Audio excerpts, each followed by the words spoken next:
श्रीशैलपुत्री ध्यानश्लोकम्। वन्दे वाञ्छितलाभाय चन्द्रार्थकृतशेखरां वृषारूढां शूलधरां शैलपुत्रीं यशस्विनीं। श्रीब्रह्मचारिणी ध्यानश्लोकम्। दधानाकरपद्माभ्याम् अक्षमालाकमण्डलू देवी प्रसीदतु मयि ब्रह्मचारिण्यनुत्तमा। श्रीचन्द्रघण्टादेवी ध्यानश्लोकम्। पिण्डजप्रवरारूढ चण्डकोपास्त्रकैर्युत प्रसादं तनुते मह्यं चन्द्रघण्टेति विश्रुता। कूष्माण्डादेवी ध्यानश्लोकम्। सुरासम्पूर्णकलशं रुधिराप्लुतमेव च दधाना हस्तपद्माभ्यां कूष्माण्डा शुभदास्तु मे। स्कन्दमाता ध्यानश्लोकम्।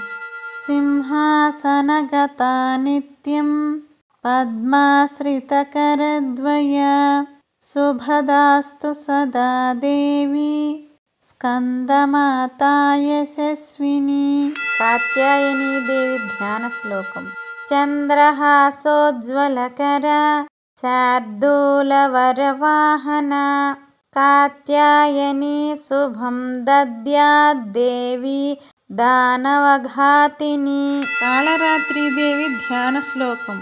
एकवेणी जपा कर्णपूरानग्नाखरा स्थित लम्बोष्ठिकर्णिका कर्णी तैलाभ्यक्तशरीरिणी वामपादोल्लसल्लोहलताकण्टकभूषणा वरमूर्धध्वजा कृष्णा कालरात्रिर्भयङ्करी।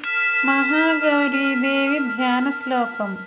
श्वेते वृषे समारूढ श्वेताम्बरधरा शुचिः महागौरी शुभं दद्यात् महादेव प्रमोददा। सिद्धिदात्री देवी ध्यानश्लोकम्।